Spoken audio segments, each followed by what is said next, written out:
श्रुतिस्मृतिपुराणानामालयं करुणालयम् नमामि भगवत्पादशङ्करं लोकशङ्करम् शङ्करं शङ्कराचार्यं केशवं बादरायणम् सूत्रभाष्यकृतौ वन्दे भगवन्तौ पुनः पुनः भारतीकरुणापात्रं भारतीपदभूषणम् भारतीपदमारूढं भारतीतीर्थमाश्रये विद्याविनयसम्पन्नं वीतरागं विवेकिनं वन्दे वेदान्ततत्त्वज्ञं विधुशेखरभारतीम् परमं क्लिष्टवेदान्तं परया श्लक्ष्णया गिरा यो बोधयति तं वन्दे परमानन्दभारतीम् जन्माद्यस्य यतोऽन्वयादितरतश्चार्थेष्वभिज्ञस्वराट् तेने ब्रह्महृदाय आदिकवये मुह्यन्ति यत्सूरयः तेजो वारिमृदां यथा विनिमयो यत्र त्रिसर्गो मृषा धाम्ना स्वेन सदा निरस्तकुहकं सत्यं परं धीमहि. ಜಿಜ್ಞಾಸುಗಳೇ, ಬಾದರಾಯಣ ಪ್ರಣೀತವಾಗಿರುವಂತಹ ಅಷ್ಟಾದಶ ಮಹಾಪುರಾಣಗಳಲ್ಲಿ ಶ್ರೀಮದ್ ಭಾಗವತ ಮಹಾಪುರಾಣವನ್ನು ನಾವು ಕೈಗೆತ್ತಿಕೊಂಡು 7ನೇ ಸ್ಕಂದ ಅರ್ಧದವರೆಗೆ ಮುಗಿಸಿದ್ವಿ. ವಿಶೇಷವಾಗಿ ಭಗವಂತನ ನೃಸಿಂಹಾವತಾರವನ್ನು ನಾವು ನೋಡಲಿದ್ದೇವೆ. ಈಗಾಗಲೇ ತಮಗೆ ಗೊತ್ತಿರುವಂತೆ ಹಿಂದಿನ ಪಾಠದಲ್ಲಿ ನಾವು ನೋಡಿದ್ವಿ, ಹಿರಣ್ಯಕಶಿಪು ಇಡೀ ಸಮಗ್ರ ವ್ಯವಸ್ಥೆಯನ್ನೇ ಬದಲಾಯಿಸಿ, ಅಂದ್ರೆ ವ್ಯವಸ್ಥೆ ಅಂದ್ರೆ ಏನು, ಸಹಯಜ್ಞ ಪ್ರಜಾ ಸೃಷ್ಟ ಆ ಶ್ಲೋಕ ಮತ್ತು ದೇವಾನ್ ಭಾವಯತಾನೇನ ತೇ ದೇವಾ ಭಾವಯಂತೋಹ ಆ ಶ್ಲೋಕ. ಅಂದ್ರೆ ನಾವು ಭೂಮಿ ಮೇಲೆ ಯಜ್ಞ ಯಾಗಾದಿಗಳನ್ನು ಮಾಡಿ ದೇವತೆಗಳನ್ನ ತೃಪ್ತಿಗೊಳಿಸ್ತೇವೆ, ದೇವತೆಗಳು ನಮ್ಮನ್ನ ಮಳೆ ಮೂಲಕ ಸಮೃದ್ಧಿ ಎಲ್ಲ ಕೊಡ್ತಾರೆ. ಅಂದ್ರೆ ಈ ಇಡೀ ಜಗತ್ತಿಗೆ ನಿಯಂತ್ರಿಸೋರು ನಿಯಾಮಕರು ಭಗವಂತನು ಅಂತ ಆಯ್ತು. ಅದನ್ನು ಬದಲಾಯಿಸಿ ಇಡೀ ಜಗತ್ತಿನ ವ್ಯವಸ್ಥೆ ನನ್ನ ಕೈಯಲ್ಲಿರಬೇಕು, ನಾನೇ ಅದರ ನಿಯಾಮಕನಾಗಬೇಕು. ವಿಷ್ಣು ಅದೆಲ್ಲ ಏನು ಅವನ ಲೆಕ್ಕಕ್ಕಿಲ್ಲ, ಅವನು ಮೋಸ ಮಾಡಿ ನನ್ನ ತಮ್ಮನ್ ಕೊಂದ, ಆದ್ರಿಂದ ಈ ವ್ಯವಸ್ಥೆ ಅವನ ಕಡೆ ಇರೋದ್ರಿಂದ ಅವನೆಲ್ಲ ಹಾಗೆ ಮಾಡ್ಲಿಕ್ಕೆ ಸಾಧ್ಯ ಆಯ್ತು. ಸಮಗ್ರ ವ್ಯವಸ್ಥೆಯನ್ನೇ ನನ್ನ ಕಡೆ ಮಾಡ್ಕೊಂಡ್ರೆ ನಾನು ಮಾಡ್ಕೊಂಡ್ರೆ ಆ ವಿಷ್ಣುವನ್ನು ನಾನು ಅದನ್ನ ಸಹಜವಾಗಿ ಎದುರಿಸಬಲ್ಲೆ, ಅವನನ್ನ ಸಂಹಾರ ಮಾಡಬಲ್ಲೆ ಅನ್ನೋದು ಅವನ ವಿಚಾರ. ಆದ್ರಿಂದಲೇನೆ ಋಷಿಮುನಿಗಳಿಗೆ ನೀವು ಸ್ತೋತ್ರಗಳನ್ನು ಮಾಡೋದು ಅಂತಾದ್ರೆ ನನ್ನ ಸ್ತೋತ್ರನೇ ಮಾಡಬೇಕು ಅಂತ ಆದೇಶ, ಯಜ್ಞಯಾಗಾದಿಗಳು ಮಾಡಿದ್ರೆ ಆಹುತಿಗಳನ್ನು ನನಗೆ ಸಮರ್ಪಿಸಬೇಕು ಅಂತ ಆದೇಶ ಇತ್ಯಾದಿಗಳನ್ನೆಲ್ಲ ವ್ಯವಸ್ಥೆ ಮಾಡಿದ್ವಿ. ಈ ಇಂದ್ರ ಅಗ್ನಿ ವರುಣ ವಾಯು ಇತ್ಯಾದಿಗಳ ದೇವತೆಗಳು ಅಂತ ಇದ್ದಾರೆ. ಜಗತ್ತಿನ ಚಟುವಟಿಕೆಗಳೆಲ್ಲ ಹಿಂದಿರುವಂತಹ ಜ್ಞಾನಶಕ್ತಿಗಳು, ಯಾರನ್ನು ನಾವು ದೇವತೆಗಳು ಅಂತ ಕರೀತೀವಿ, ಆ ದೇವತೆಗಳನ್ನೆಲ್ಲರನ್ನು ಗೆದ್ದುಬಿಟ್ಟು ತನ್ನ ಅಂಕೆಯಂತೇನೆ ತನ್ನ ಆಣತಿಯಂತೇನೆ ನಡೆಸೋದಕ್ಕೆ ಶುರು ಮಾಡಿದ್ದ. ಒಂದರ್ಥದಲ್ಲಿ ತಕ್ಕ ಅಲ್ಲ, ಸ್ವಲ್ಪ ಮಟ್ಟಿಗೆ ಭೀಷಾಸ್ಮಾದ್ ವಾತಃ ಪವತೆ ಅನ್ನುವ ಮಾತನ್ನ, ಆ ಮಂತ್ರದ ಅರ್ಥವನ್ನ ವಿಪರೀತಗೊಳಿಸ್ಬಿಟ್ಟಿದ್ದ. ಅಲ್ಲಿ ಭೀಷಾಸ್ಮಾದ್ ಇವನಿಂದ ಅವನಿಗೆ ಹೆದರಿ ವಾಯು ಬೀಸುತ್ತೆ ಅಂತ ಹೇಳಿದಾಗ ಭಗವಂತನು ಅಂತ ಅರ್ಥ. ಅಲ್ಲಿ ಭಗವಂತನಿಗೆ ಹೆದರಿ ವಾಯು ಬೀಸುತ್ತೆ.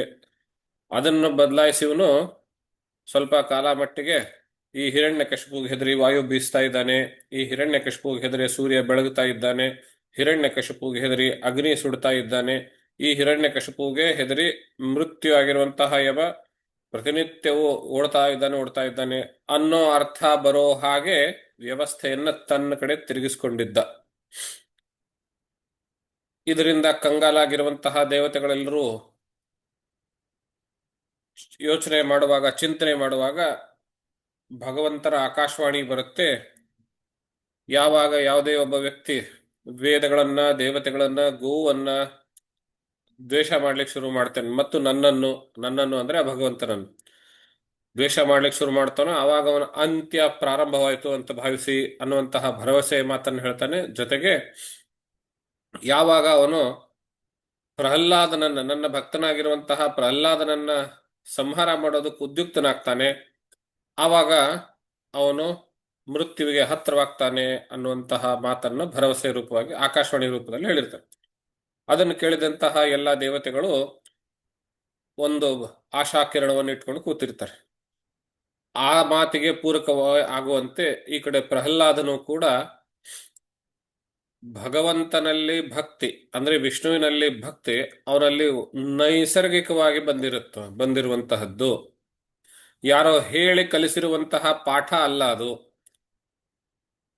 ಸ್ವಾಭಾವಿಕವಾಗಿಯೇನೆ ಭಗವಂತನಲ್ಲಿ ಭಕ್ತಿ ಅನ್ನುವಂಥದ್ದು ಅವನಲ್ಲಿ ಹುಟ್ಟಿದ್ದು ಅನ್ನುವಂಥ ಆ ಸ್ವಾಭಾವಿಕ ಭಕ್ತಿಯನ್ನ ನೋಡಿ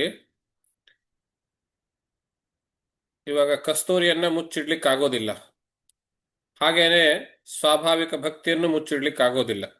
ತಂದೆ ಮಾತಲ್ಲಿ ಕೇಳ್ತಾನೆ ಯಾವ್ದು ಬಹಳ ಒಳ್ಳೆಯದು ಅಂತ ಕೇಳಿದ್ರೆ ಹರಿಯನ್ನ ಆಶ್ರಯಿಸುವುದೇನೆ ಎಲ್ಲಕ್ಕಿಂತ ಒಳ್ಳೆಯದು ಅಂತ ಅವನು ಹೇಳ್ಬಿಡ್ತಾನೆ. ಇದರಿಂದ ಕೋಪಾವಿಷ್ಟನಾಗಿ ಮೊದಲನೇ ಹಂತದಲ್ಲಿ ಏನ್ ತಿಳ್ಕೊಳ್ತಾನೆ, ಇವನು ಸಣ್ಣ ಹುಡುಗ, ಯಾರಿಗೇನೋ ಕಲಿಸ್ಕೊಟ್ಟಿದ್ದಾರೆ, ತಪ್ಪ ಕಲಿಸ್ಕೊಟ್ಟಿದ್ದಾರೆ, ಅದನ್ನೇ ಇವನು ಊರ ಹೊಡೆದು ಕಾಪಿ ಮಾಡ್ತಾ ಇದ್ದಾನೆ ಅಷ್ಟೇನೆ ಅಂತ ಅವನ ಟೀಚರ್ಗಳಾದ ಅಮರ್ಕ ಅವರಿಗೆ, ಷಂಡ ಮತ್ತು ಅಮರ್ಕ ಅವರಿಗೆ ಸ್ವಲ್ಪ ಗದರಿಸಿ ಇವನನ್ನು ಸರಿಯಾಗಿ ಗಮನಿಸಿ ಅಂತ ಹೇಳಿ ಹೋಗ್ತಾರೆ. ಆಮೇಲೆ ಅವರಿಗೆ ಬಹಳ ಧರ್ಮ ಬಿಟ್ಟು ಮೋಕ್ಷ ಬಿಟ್ಟು ಅರ್ಥ ಕಾಮಗಳನ್ನೇ ಹೆಚ್ಚು ಒತ್ತು ಕೊಟ್ಟು ಹೇಳುವಂತಹ ಪ್ರಯತ್ನ ಆಗುತ್ತೆ.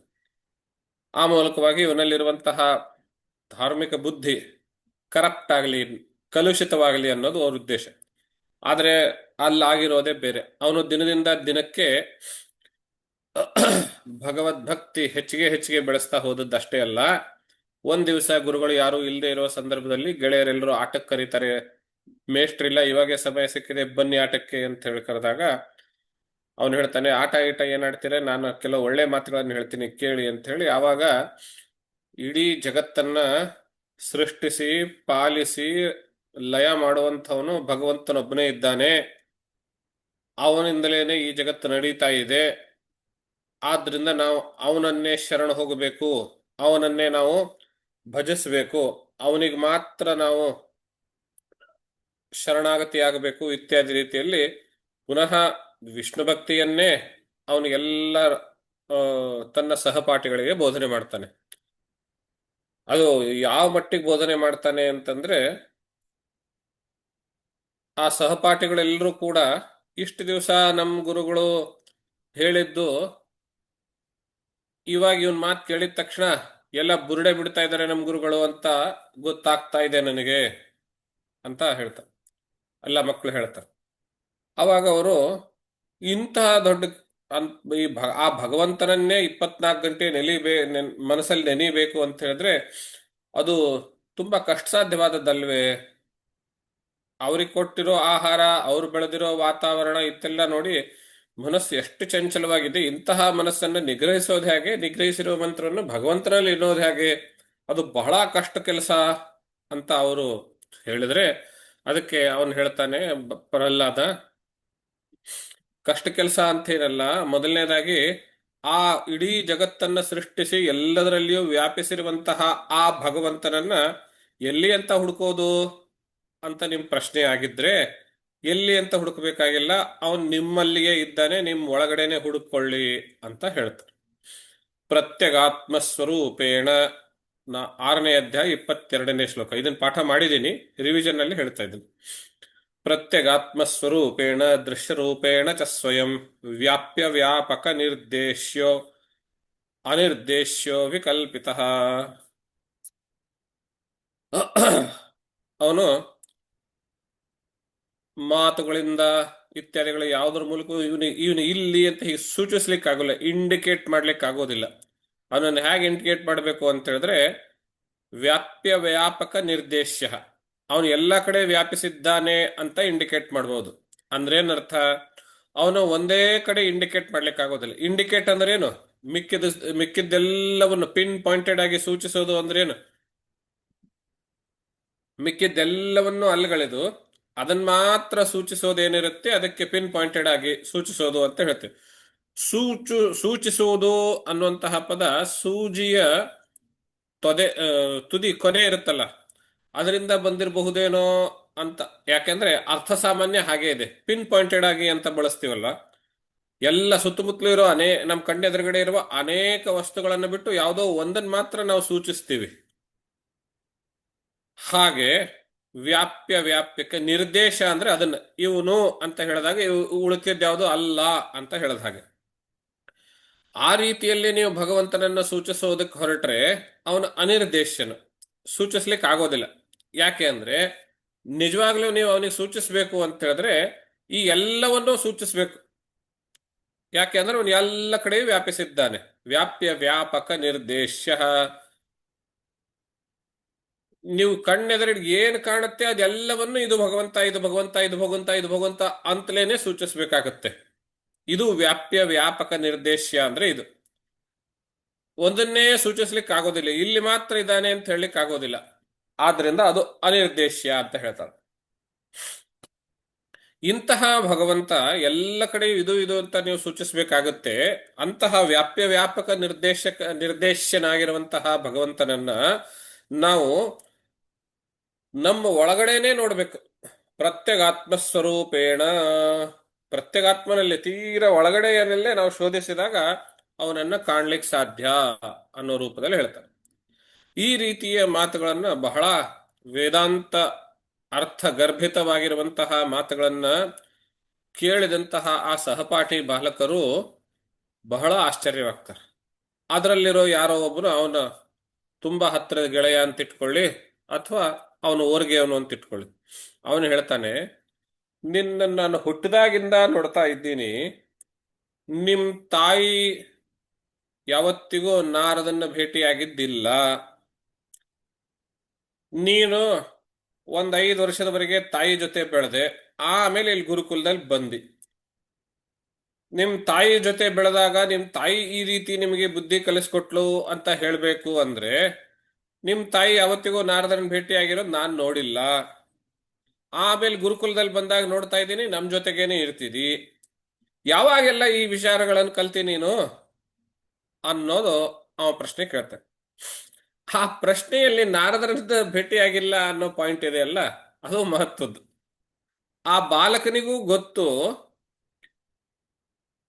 ಆ ಸಂದರ್ಭದಲ್ಲಿ ವೇದಾಂತ, ವೈರಾಗ್ಯ, ಜ್ಞಾನ ಇಂಥ ಮಾತುಗಳನ್ನ ಯಾರಾದರೂ ಉಪದೇಶ ಮಾಡಬೇಕು ಅಂದ್ರೆ ಅವರು ನಾರದರೇ ಆಗಿರುತ್ತಾರೆ ಅನ್ನೋದು ಆ ಬಾಲಕನಿಗೆ ಗೊತ್ತು. ಆದ್ರಿಂದ ಅವ್ರು ಹೇಳ್ತಾ ಇದ್ದಾರೆ, ನಾರದನನ್ನ ನಿಮ್ ತಾಯಿ ಅಂತೂ ಯಾವತ್ತೂ ಭೇಟಿಯಾಗಿಲ್ಲ ಅಂತ ಮಾತಾಡ್ತಾರೆ. ಅಂದ್ರೆ ಅವನಿಗೂ ಗೊತ್ತು ನಾರದರೇ ಇಂಥ ಬುದ್ಧಿ ಹೇಳ್ಕೊಡೋದು ಅಂತ. ಆವಾಗ ಆ ಪ್ರಹ್ಲಾದ ಅವರೆಲ್ಲರಿಗೂ ತನ್ನ ರಹಸ್ಯವನ್ನು ಹೇಳ್ತಾನೆ. ಹಿಂದಿನ ಅಧ್ಯಾಯದಲ್ಲಿ ನಾವು ನೋಡ್ತೀವಲ್ಲ, ಯಸ್ಯ ನೈಸರ್ಗಿಕಿ ಭಕ್ತಿ ವಾಸುದೇವೇ ಸ್ವಾಭಾವಿಕಿ ಭಕ್ತಿ ನೈಸರ್ಗಿಕ ಭಕ್ತಿ ಅಂತ ಪದ ಬಂದಿದೆ. ಭಗವಂತನಲ್ಲಿ ಇವನಿಗೆ ಸ್ವಾಭಾವಿಕವಾಗಿಯೇನೆ, ಸ್ವಾಭಾವಿಕ ಅಂದ್ರೇನು, ಹುಟ್ಟಿನಿಂದಲೇನೆ ಭಕ್ತಿ ಬಂದಿದೆ. ಹೇಗೆ ಬಂತು, ಎಲ್ಲಿಂದ ಬಂತು ಅದು ಅನ್ನೋ ರಹಸ್ಯವನ್ನ ಇವಾಗ ಹೇಳ್ತಾರೆ. ಈ ಮಾತನ್ನ ನಾರದರು ಧರ್ಮರಾಜನ ಉಪದೇಶ ಮಾಡ್ತಾ ಇದ್ದಾರೆ. ಆ ಕಥೆಯಲ್ಲಿ ಈ ಪ್ರಹ್ಲಾದ ನರಸಿಂಹಾವತಾರ ಕಥೆ ಬಂದಿದೆ. ಆವಾಗ ಆ ಪ್ರಹ್ಲಾದ ಇವರೆಲ್ಲರಿಗೂ ತನ್ನ ಜೊತೆಗಿರುವಂತಹ ಸಹಪಾಠಿಗಳಿಗೆ ಹೇಳ್ತಾರೆ, ನೋಡಿ ನಿಮ್ಗೆಲ್ಲ ಗೊತ್ತಿರೋ ಹಾಗೆ ಹಿಂದೆ ನಮ್ಮ ಚಿಕ್ಕಪ್ಪನ ಮರಣವಾದ ನಂತರ ನಮ್ಮ ತಂದೆಯವರು ಮನೆಯವರನ್ನೆಲ್ಲರನ್ನು ಸಾಂತ್ವನಗೊಳಿಸಿ ಆ ವಿಷ್ಣುವಿನ ವ್ಯವಸ್ಥೆಯನ್ನ ತನ್ನ ಹತೋಟಿಗೆ ತೆಗೆದುಕೊಂಡು ವಿಷ್ಣುವನ್ನ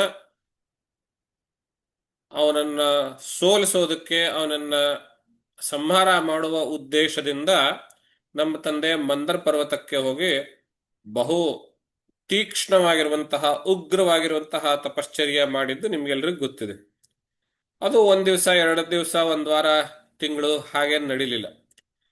ವರ್ಷವರೆಗೆ ಹೆಚ್ಚು ಕಡಿಮೆ ಆಗಿರಬಹುದೇಮೋ, 6-8 ತಿಂಗಳಾದ್ರೂ ಆಗಿತ್ತು.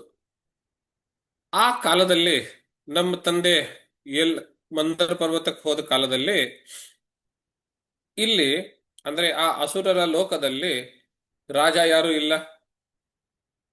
ಆದ್ರಿಂದ ಆ ಎಲ್ಲ ದೇವತೆಗಳು ನಮ್ಮ ಮೇಲೆ ಆಕ್ರಮಣ ಮಾಡೋದಕ್ಕೆ, ನಮ್ಮನ್ನ ಈ ದೇಶದಿಂದ, ನಮ್ಮ ರಾಜ್ಯದಿಂದ ಬಿಟ್ಟು ಓಡಿಸೋದಕ್ಕೆ ಬಹಳ ಸಿದ್ಧತೆ ಎಲ್ಲ ಮಾಡ್ಕೊಂಡಿದ್ರು. ಆವಾಗ ನಮ್ಮ ಹತ್ರ ನಾಯಕನೇ ಇಲ್ಲ ಅಂದ ಮೇಲೆ ಒಂದು ದಿಕ್ಕು ಅನ್ನೋದು ಯಾರಿಗೂ ಸಿಗೋದಿಲ್ಲ. ಆ ಕಾರಣದಿಂದ ನಾವು ಏನ್ ಮಾಡ್ಬೇಕು ಅಂತ ಗೊತ್ತಿಲ್ಲದೇನೆ ದಿಕ್ಕುಗೆಟ್ಟಿದ್ವಿ. ದೇವತೆಗಳು ಬಂದ್ರು, ನಮ್ಮನ್ನೆಲ್ಲ ಹೊಡೆದು ಆ ಕಡೆ ಈ ಕಡೆ ಅಲ್ಲಾಡಿಸಿದ್ರು. ರಾಕ್ಷಸರು, ಉಳಿದ ರಾಕ್ಷಸರನ್ನೆಲ್ಲ ಅಲ್ಲಾಡಿಸಿ ಆ ಕಡೆ ಈ ಕಡೆ ಹೊಡೆದು ಅಟ್ಟಾಡಿಸ್ಕೊಂಡು ಓಡಿಸಿದ್ರು. ನನ್ನ ತಾಯಿ, ಪ್ರಹ್ಲಾದ ಹೇಳ್ತಾ ಇದ್ದಾನೆ ಮಾತು, ನನ್ನ ತಾಯಿ ನನ್ನನ್ನು ಗರ್ಭದಲ್ಲಿ ಧರಿಸಿರುವುದರಿಂದ ಪ್ರಾಣ ರಕ್ಷಣೆಗಾಗಿ ಅಲ್ಲಿಂದ ಹೊರಟಾಗ ಇಂದ್ರ ಅವಳನ್ನ ಬಲಾತ್ಕಾರವಾಗಿ ಎತ್ತಿಕೊಂಡು ತನ್ನ ಅರಮನೆ ಕರೆದುಕೊಂಡು ಹೋಗುವಂತಹ ಪ್ರಯತ್ನ ಮಾಡ್ತಾ ಇದ್ದ. ಆ ಸಂದರ್ಭದಲ್ಲಿ ಬಂದಂತಹ ನಾರದರು ಅವನನ್ನು ತಡೆದು, ಇಂದ್ರ, ಅವಳನ್ನು ಬಿಟ್ಬಿಡು, ನಿನ್ನ ದ್ವೇಷ ಏನಾದರೂ ಇದ್ರೆ ಅದು ಹಿರಣ್ಯಕಶಿಪುವಿಗೆ, ಪಾಪ ಅವಳ ಮೇಲೆ ಯಾಕೆ ನಿನಗೆ ಅಷ್ಟು ದ್ವೇಷ, ಅದು ಸರಿನೂ ಅಲ್ಲ ಅಂತ ನಾರದ ಉಪದೇಶ ಮಾಡ್ತಾರೆ. ಅವಾಗ ಇಂದ್ರನ ಯೋಚನೆ ಏನಾಗಿರುತ್ತೆ, ನಾರದ್ರೆ ನಿಮಗೆ ಗೊತ್ತಿಲ್ಲ, ರಾಜನೀತಿ ಏನ್ ಹೇಳುತ್ತೆ, ಶತ್ರುವಿನ ಬೀಜವನ್ನು ಕೂಡ ಸಂಹಾರ ಮಾಡಬೇಕು ಅಂತ ಹೇಳುತ್ತೆ.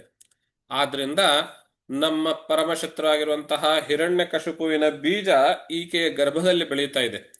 ನಾನು ಇವಳನ್ನು ಕರೆದುಕೊಂಡು ಹೋಗಿ ಆ ಮಗು ಹುಟ್ಟುವವರೆಗೂ ನನ್ನಲ್ಲಿಯೇನೆ ಇಟ್ಕೊಂಡು ಪ್ರಸವವಾದ ಮೇಲೆ ಆ ನನ್ನ ಶತ್ರು ಬೀಜವಾಗಿರುವಂತಹ ಅವನನ್ನ ಕೊಂದು ಆಮೇಲೆ ಇವಳಿಗೆ ಬಿಡ್ತೇನೆ ಅಂತ ಅವನು ಹೇಳ್ತಾನೆ. ಅವಾಗ ನಾರದರು ಹೇಳ್ತಾರೆ, ಹಾಗಲ್ಲ, ನೀನ್ ದೊಡ್ಡ ತಪ್ಪು ಮಾಡ್ತಾ ಇದ್ದೀಯಾ, ನಿಂಗೆ ಗೊತ್ತಿಲ್ಲ, ಆ ಮಗು ಅಂತೇನಿದೆಯಲ್ಲ ಅದು ಹಿರಣ್ಯಕಶಿಪನ ಮಗುವಿನೇ ಆಗಿರಬಹುದು. ಆದ್ರೆ ಅವನು ಪರಮ ಭಾಗವತೋತ್ತಮನು, ಮಹಾವಿಷ್ಣುವಿನ ಪರಮ ಭಕ್ತನು ಆಗಿದ್ದಾನೆ. ಆದ್ರಿಂದ ಅವನನ್ನು ಕೊಲ್ಲುವಂತಹ ಸಾಮರ್ಥ್ಯ ಇತ್ಯಾದಿ ನಿನಗಿಲ್ಲ.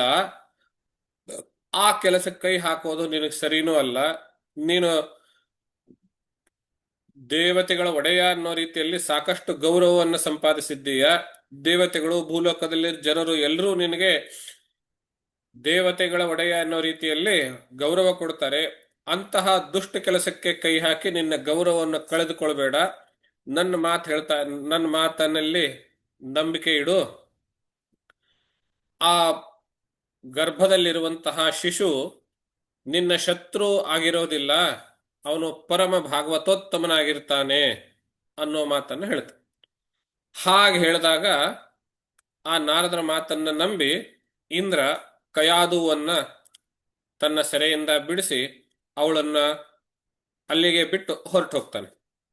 ಆಗ ಈ ನಾರದರು ಆ ಕಯಾದುವನ್ನ ತನ್ನ ಆಶ್ರಮಕ್ಕೆ ಕರೆದುಕೊಂಡು ಬರ್ತಾರೆ. ಅಲ್ಲಿ ಬಂದು ಆ ಪ್ರಸವ ಆಗೋವರೆಗೂ, ಇನ್ನೇನು ಪ್ರಸವ ಹತ್ತಿರ ಆಗಬೇಕು ಅಲ್ಲಿವರೆಗೂ ತನ್ನ ರಕ್ಷಣೆಯಲ್ಲಿಯೇ ಇಟ್ಕೊಂಡಿರ್ತಾರೆ.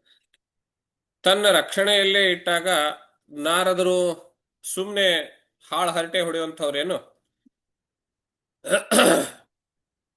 ನಾವು ದಕ್ಷಿಣ 60,000 ಸಂತಾನಗಳಿಗೇನೆ ವೈರಾಗ್ಯವನ್ನು ಉಪದೇಶ ಮಾಡಿ ಅವರು ಸಂಸಾರ ಬಿಟ್ಟು ಕಾಡಿಗೆ ಹೋದಂಥವ್ರು. 5 ವರ್ಷದ ಬಾಲಕ ಧ್ರುವನಿಗೆ ಉಪದೇಶ ಮಾಡಿದಾಗ ಅವನು ಕಠಿಣವಾದಂತಹ ತಪಶ್ಚರ್ಯಕ್ಕೆ ಹೋದಂಥವನು. ಅಂತಹ ಬೋಧನ ಸಾಮರ್ಥ್ಯ ಉಳ್ಳಂತಹ ನಾರದರು ಕಯಾದುವಿಗೂ ಕೂಡ ಜ್ಞಾನ ಉಪದೇಶವನ್ನ ಮಾಡೋದಕ್ಕೆ ಶುರು ಮಾಡ್ತಾರೆ. ಆವಾಗ ಆ ಗರ್ಭದಲ್ಲಿರುವಂತಹ ಸಂದರ್ಭದಲ್ಲಿ ಸಮಗ್ರ ಭಾಗವತದ ರಹಸ್ಯ ಎಲ್ಲವನ್ನು ಅವ್ರ ಮುಂದೆ, ಆ ಕಯಾದುವಿನ ಮುಂದೆ ಹೇಳ್ತಾರೆ. ಆ ರೀತಿಯಲ್ಲಿ ಇಡೀ ಶ್ರೀಮದ್ ಭಾಗವತದಲ್ಲಿ ಇರುವಂತಹ ರಹಸ್ಯ ಅಂದ್ರೆ, ನಾವು ಪ್ರಾರಂಭದಲ್ಲಿಯೇ ನೋಡಿದ್ದೀವಿ ಭಾಗವತ ಮಹಾತ್ಮ್ಯದಲ್ಲಿ, ಭಕ್ತಿಯನ್ನ ಪುನರುಜ್ಜೀವನಗೊಳಿಸ್ಲಿಕ್ಕಿರುವಂತಹ ಗ್ರಂಥವೇ ಭಾಗವತ ಅನ್ನೋ ಅರ್ಥದಲ್ಲಿ ನಾವು ನೋಡಿದ್ದೀವಿ. ಅವಳು ಆ ಮೂಲಕವಾಗಿ, ಭಕ್ತಿಯ ಮೂಲಕವಾಗಿ ತನ್ನ ಮಕ್ಕಳಾದ ಜ್ಞಾನ ಮತ್ತು ವೈರಾಗ್ಯಗಳನ್ನ ಪುನಃ ಚೇತರಿಸಿಕೊಳ್ಳುವಂತಹ ಕಥೆಯನ್ನು ನಾವು ನೆನಪಿಸಿಕೊಳ್ಳಬಹುದು. ಹಾಗಾಗಿ ಶ್ರೀಮದ್ ಭಾಗವತದ ಪರಮ ಉದ್ದೇಶ ಏನು ಅಂದ್ರೆ, ಶ್ರೋತೃವಿನ ಮನಸ್ಸಿನಲ್ಲಿ ಭಕ್ತಿಯನ್ನ ಜಾಗರಣೆ ಮಾಡುವಂತಹದ್ದು, ಜಾಗೃತ ಮಾಡುವಂತಹದ್ದು. ಆ ಕೆಲಸ ಗರ್ಭದಲ್ಲಿರುವಂತಹ ಶಿಶುವಿಗೆ ಬಹಳ ಪ್ರಭಾವ ಬೀರುತ್ತೆ. ತಾಯಿಯಾಗಿರುವಂಥವಳು ಅದನ್ನ ಕೆಲವೊಂದು ಕೇಳಿ ಆಮೇಲೆ ಅನೇಕ ಪೂರ್ವಜನ್ಮದ ಸಂಸ್ಕಾರಗಳಿಂದ, ವಾಸನಾಗಳಿಂದ ಅವಳು ಅಲ್ಲಿರುವವರೆಗೂ, ಅಂದ್ರೆ ನಾರದರ ಆಶ್ರಮದಲ್ಲಿರುವವರೆಗೂ ಚೆನ್ನಾಗಿದ್ದು, ಆಮೇಲೆ ತನ್ನ ಮನೆಗೆ ತಾನು ಬಂದಾಗ ಮತ್ತೆ ಪುನಃ ಆ ವಾತಾವರಣ ಅದು ಇದೆಲ್ಲವನ್ನು ಕೂಡಿ ಅವಳು ಅದನ್ನೆಲ್ಲ ಮರೆತು ಬಿಟ್ಲು ನಮ್ಮ ತಾಯಿ. ಆದ್ರೆ ನಾನು ಮಾತ್ರ ಯಾವತ್ತಿಗೂ ಅದನ್ನು ಮರೀಲಿಲ್ಲ. ಗರ್ಭದಲ್ಲಿರುವಾಗ ಕೇಳಿರುವಂತಹ ಆ ಭಾಗವತದ ಉಪದೇಶವನ್ನ ನಾನು ಮರೀಲಿಲ್ಲ. ಹಾಗಾಗಿ ನನಗೆ ಭಗವಂತನಲ್ಲಿ ಸ್ವಾಭಾವಿಕವಾಗಿರುವಂತಹ ಭಕ್ತಿ ಅನ್ನೋದು ಉಟ್ಕೊಂಡಿದೆ. ಆ ಕಾರಣದಿಂದ ಭಗವಂತನ ರಹಸ್ಯ, ಭಗವಂತನ ಸಾಮರ್ಥ್ಯ, ಭಗವಂತನ ಲೀಲೆಗಳು, ಅವತಾರಗಳು ಇತ್ಯಾದಿಗಳು ನನಗೆ ಗೊತ್ತು. ಜೊತೆಗೆ ಶ್ರೀಮದ್ ಭಾಗವತದಲ್ಲಿ ಹೇಳಿರುವಂತಹ ಆತ್ಮತತ್ವವೂ ಕೂಡ ನಾನು ನಾರದರಿಂದಲೇನೆ ಕಲ್ತಿದ್ದು.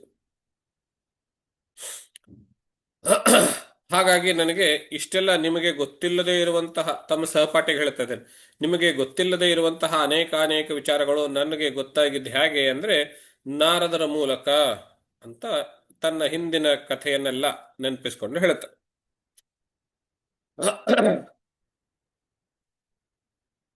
ಈ ಕಥೆಯನ್ನೆಲ್ಲ ಕೇಳ್ಕೊಂಡ್ಬಿಟ್ಟು ಅಲ್ಲಿರುವಂತಹ ಸಹಪಾಠಿಗಳು ಕೂಡ ಅವರು, ನೀನು ಹೇಳುವಂತಹದ್ದೇ ಆಗಲಿ, ನಾವು ಕೂಡ ಈ ಮಾರ್ಗದಲ್ಲಿಯೇನೆ, ಅಂದ್ರೆ ಈ ಭಕ್ತಿ ಮಾರ್ಗದಲ್ಲಿಯೇನೆ ಮುಂದೆ ನಡೀತೀವಿ ಅನ್ನುವಂಥದ್ದು ಹೇಳ್ತು. ಈ ಸಂದರ್ಭದಲ್ಲಿ ಸಾರಾಂಶ ರೂಪವಾಗಿ ಈ 7ನೇ ಅಧ್ಯಾಯದ ಕೊನೆಯ ಶ್ಲೋಕ 55ನೇ ಶ್ಲೋಕದಲ್ಲಿ ಹೇಳ್ತಾರೆ. ಅವನು ನಾರದರು, ಪ್ರಹ್ಲಾದನು ತನ್ನ ಸಹಪಾಠಿಗಳಿಗೆ ಉಪದೇಶ ಮಾಡಿರುವಂತಹ ಎಲ್ಲ ಉಪದೇಶಗಳ ಸಾರಾಂಶ ರೂಪದಲ್ಲಿರುವಂತಹದ್ದು ಒಂದು ಶ್ಲೋಕ, 55ನೇ ಶ್ಲೋಕ. ಏತಾವಾನೇವ ಲೋಕೇಸ್ಮಿನ್ ಪುಂಸ ಸ್ವಾರ್ಥ ಪರಸ್ಮೃತಃ ಏಕಾಂತ ಭಕ್ತಿರ್ಗೋವಿಂದೇ ಯತ್ ಸರ್ವತ್ರ ತದೀಕ್ಷಣಂ. ಅಸ್ಮಿನ್ ಲೋಕೆ ಪುಂಸಃ ಪರಮಾರ್ಥ. ಇಲ್ಲಿ ಸ್ವಾರ್ಥ ಅನ್ನೋ ಅರ್ಥ ಆತ್ಮಕಲ್ಯಾಣಕ್ಕಾಗಿ ಬಳಸುವಂತಹ ಉಪಾಯ ಅನ್ನೋ ಅರ್ಥದಲ್ಲಿ. ಸ್ವಾರ್ಥ ಅಂದ್ರೆ ನಾವು ಲೌಕಿಕದಲ್ಲಿ ಬಳಸುವ ಸ್ವಾರ್ಥ ಅನ್ನೋ ಅರ್ಥ ಅಲ್ಲ. ಆತ್ಮೋದ್ಧಾರಕ್ಕಾಗಿ ನಾನು ಯಾವ ಉಪಾಯ ಬಳಸ್ತೇನೆಯೋ, ಇಲ್ಲಿ ಆತ್ಮ ಅಂದ್ರೆ ಸ್ವ ಅನ್ನೋ ಅರ್ಥದಲ್ಲಿ ಹೀಗೆ ಗಮನಿಸಿ. ಈ ಲೋಕದಲ್ಲಿ ಆತ್ಮೋದ್ಧಾರಕ್ಕಾಗಿರುವಂತಹ ಶ್ರೇಷ್ಠವಾದ ಉಪಾಯ ಅಂತ ಯಾವ್ದಾದ್ರು ಇದ್ರೆ ಅದಿಷ್ಟೇ. ಏತಾವಾನೇವ ಲೋಕೇಸ್ಮಿನ್, ಇಷ್ಟ ಕಣಯ್ಯ ನಮ್ಮ ಉದ್ಧಾರಕ್ಕಾಗಿ ಮಾಡಬೇಕಾಗಿರುವಂತಹ ಕೆಲಸ. ಏನು ಗೊತ್ತೇನು? ಏಕಾಂತ ಭಕ್ತಿರ್ ಗೋವಿಂದೇ, ಭಗವಂತನಲ್ಲಿ ಏಕಾಂತ ಭಕ್ತಿ ಮಾಡ್ಬೇಕು. ಏಕಾಂತ ಭಕ್ತಿ ಅಂದ್ರೇನು? ಒಬ್ಬನೇ ಕುಳಿತುಕೊಂಡು ಭಕ್ತಿ ಮಾಡಬೇಕು ಅಂತ ಅರ್ಥ ಅಲ್ಲ. ಅದು ಹೌದು, ಆದ್ರೆ ಅಷ್ಟು ಮಾತ್ರ ಅಲ್ಲ. ಏಕಾಂತ ಎಲ್ಲವೂ ಕೂಡ ಅವನಲ್ಲಿಯೇನೇ ಹೋಗಿ ಸೇರ್ಬೇಕು. ಎಲ್ಲವೂ ಅಂದ್ರೇನು?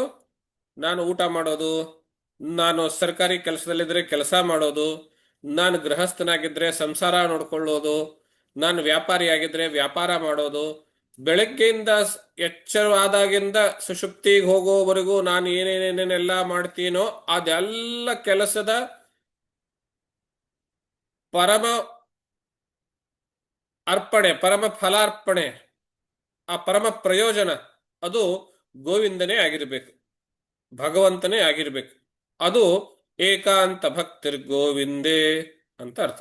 ಎಲ್ಲಾ ಕೆಲಸಗಳು ಹೋಗಿ ಭಗವಂತನಿಗೆ. ಅಂದ್ರೆ ನಾನಿವಾಗ ಗೃಹಸ್ಥನಾಗಿದ್ದೇನೆ, ಸಂಸಾರದಲ್ಲಿದ್ದೇನೆ, ಹೆಂಡತಿ ಮಕ್ಕಳು ಅವ್ರ ಜವಾಬ್ದಾರಿ ನೋಡ್ಕೊಳ್ಳೋದು ಎಲ್ಲವೂ ಅಂತ ಹೇಳಿ. ಇದೆಲ್ಲವೂ ಕೂಡ ನಾನು ಮಾಡ್ತಾ ಇದ್ದಿಲ್ಲ. ಏನೋ ಭಗವಂತ ನನಗೆ ಆಜ್ಞೆ ಮಾಡಿಸಿದ್ದಾನೆ, ಆ ಅವನ ಆಜ್ಞೆ ಪ್ರಕಾರ ನಾನು ಇದು ಮಾಡ್ತಾ ಇದ್ದೀನಿ. ನಿಜವಾಗ್ಲೂ ಮಾಡ್ತಾ ಇರೋನು ಅವನೇನೆ, ನಾನು ಅವನು ಹೇಳ್ದಾಗ ಮಾಡ್ಕೊಂಡು ಹೋಗ್ತಾ ಇದ್ದೀನಿ ಅನ್ನೋ ರೀತಿಯಲ್ಲಿ ಭಾವ. ನಾನಿವಾಗ ರಾಜ್ಯದ ಆಡಳಿತದ ಕೆಲಸದಲ್ಲಿದ್ದೇನೆ. ಏನೋ ಭಗವಂತ ನನ್ನ ಮೂಲಕ ಈ ಕೆಲಸ ಮಾಡಿಸ್ತಾ ಇದ್ದಾನೆ, ಅವನು ಹೇಳಿದ್ದಾನೆ, ಆದ್ರಿಂದ ನಾನು ಆ ಕೆಲಸ ಮಾಡ್ತಾ ಇದ್ದೀನಿ. ಹೀಗೆ ಎಲ್ಲವನ್ನೂ ನಾವು ಕೊನೆಗೆ ಹೋಗಿ ಭಗವಂತನಿಗೆ ತಲುಪಿಸೋದೇನಿದೆಯಲ್ಲ, ಅದು ಏಕಾಂತ ಭಕ್ತಿ. ಹೀಗೆ ಏಕಾಂತ ಭಕ್ತಿರ್ ಗೋವಿಂದೇ ಅಷ್ಟು ಅಲ್ದೇನೆ ಯತ್ ಸರ್ವತ್ರ ತದೀಕ್ಷಣಂ. ನನ್ನ ಸುತ್ತಮುತ್ತಲು ಏನ್ ಕಂಡ್ರು ಅದೆಲ್ಲದರಲ್ಲಿಯೂ ಗೋವಿಂದನನ್ನೇ ಕಾಣಬೇಕು. ನನ್ನ ಶತ್ರು ಬಂದರೂ ಅವನಲ್ಲಿಯೂ ಭಗವಂತನನ್ನೇ ಕಾಣೋದು, ನನಗೆ ಮಿತ್ರ ಬಂದರೂ ಅವನಲ್ಲಿಯೂ ಭಗವಂತನೇ ಕಾಣೋದು, ಎಲ್ಲರಲ್ಲಿಯೂ ಭಗವಂತನನ್ನೇ ಕಾಣುವಂತಹದ್ದು. ಹಾಗೆ ಯತ್ ಸರ್ವತ್ರ ತದೀಕ್ಷಣಂ, ಅವನನ್ನೇ ಎಲ್ಲಾ ಕಡೆ ನೋಡ್ತಾ ಇರುವಂತಹದ್ದು, ನೋಡುವ ಭಾವ. ಮತ್ತು ನನ್ನ ಇಡೀ ಎಚ್ಚರಿಕೆಯಿಂದ ಸುಷುಪ್ತಿಯವರೆಗೂ ಮಾಡುವಂತಹ ಎಲ್ಲಾ ಕೆಲಸಗಳಿಗೂ ಆ ಎಲ್ಲ ಕೆಲಸಗಳು ಭಗವಂತನನ್ನೇ ಹೋಗಿ ತಲುಪ್ತವೆ ಅನ್ನುವಂತಹ ಭಾವ. ಈ ಎರಡನ್ನ ನಾವು ಗಟ್ಟಿಯಾಗಿ ಇಟ್ಕೊಂಡ್ರೆ ಇಷ್ಟೇ ಕಣಯ್ಯ ಆತ್ಮೋದ್ಧಾರಕ್ಕೆ ಮಾಡಬೇಕಾಗಿರೋದು ಅಂತ. ನೋಡಿ ಎಷ್ಟು ಸರಳವಾಗಿ ಹೇಳುತ್ತೆ. ಇದರಲ್ಲಿ ಒಂದು ಗಮನಿಸಬೇಕು, ಚಿನ್ಮಯ ಮಿಷನ್ ಸ್ವಾಮಿ ತೇಜೋಮಯಾನಂದಜಿ ಅಂತ ಇದ್ದಾರೆ. ಹಿಂದಿನಲ್ಲಿ ಭಾಗವತವನ್ನ ಬಹಳ ಸುಂದರವಾಗಿ ಹೇಳ್ತಾರೆ. ಅವರ ಕಥೆಯಲ್ಲಿ ಅವರು ಹೇಳುವಾಗ ಕಥೆಗಳಿಗೆ ಕಡಿಮೆ ಸಮಯ, ಕಥೆಯ ಹಿಂದಿರುವ ತತ್ವಗಳಿಗೆ ಹೆಚ್ಚು ಸಮಯ ಕೊಡ್ತಾರೆ. ಅವ್ರು ಹೇಳೋ ಶೈಲಿ ಹಾಗೆ. ಕಥೆನೇ ಸ್ವಲ್ಪ ಎಷ್ಟು ಸಾಧ್ಯವೋ ಅಷ್ಟು ಶಾರ್ಟ್ ಮಾಡಿ ಹಿಂದಿರುವ ತತ್ವವನ್ನೇ ಹೆಚ್ಚು. ಅವರು ಒಂದು ಭಾಷಣದಲ್ಲಿ, ಅಂದ್ರೆ ಆ ಚಿನ್ಮಯ ಮಿಷನ್ ಸ್ಕೂಲ್ ಇತ್ತು, ಬಹುಶಃ ಸ್ಕೂಲ್ ಅದನ್ನು ಯಾವುದೋ, ಅದರಲ್ಲಿ ಹೊಸದಾಗಿ ಭಾಗವತ ಹೇಳಲು ತಯಾರಾಗ್ತಾ ಇರುವಂತಹ ವಿದ್ಯಾರ್ಥಿಗಳಿಗೆ ಉಪದೇಶ ಮಾಡುವಾಗ, ಅವ್ರಿಗೆ ಒಂದು ರೀತಿ ಕಾನ್ವೊಕೇಶನ್ ಅಂತ ಇಟ್ಕೊಳ್ಳಿ, ಆ ಥರ ಮಾಡುವಾಗ ಅವ್ರು ಹೇಳಿರೋ ಭಾಷಣ ಅದು ಯೂಟ್ಯೂಬ್ ಅಲ್ಲಿ ಸಿಗುತ್ತೆ. ಆ ಅನುಗ್ರಹ ಭಾಷಣದಲ್ಲಿ ಅವರು ತೇಜೋಮಯಾನಂದಜಿ ಹೇಳ್ತಾರೆ, ನಾವು ಭಾಗವತ ಇಷ್ಟೊಂದು ದೊಡ್ಡ ಗ್ರಂಥ ಇದೆ, 18,000 ಶ್ಲೋಕಗಳಿದಾವೆ, 12 ಸ್ಕಂದಗಳಿದಾವೆ, 335 ಅಧ್ಯಾಯಗಳಿದಾವೆ. ಇದನ್ನ ನಾವು ಇಡೀ ಭಾಗವತವನ್ನ ಭಟ್ಟಿ ಇಳಿಸಿದ್ರೆ, ಈಗ ನೋಡಿ ಹಾಲು 1 ಲೀಟರ್ ಇರುತ್ತೆ, ಅದರಲ್ಲಿ ಎಲ್ಲಾ ಸತ್ವವನ್ನ ಕೂಡಿರುವಂತಹದ್ದನ್ನು ಭಟ್ಟಿ ಇಳಿಸಿದ್ರೆ ತುಪ್ಪ ಬರೋದು ಒಂದು 100 ಗ್ರಾಮ್ ಬರುತ್ತೆ, 100 ml ಬರುತ್ತೋ 150 ml ಬರುತ್ತೋ ಅಷ್ಟು ಬರುತ್ತೆ.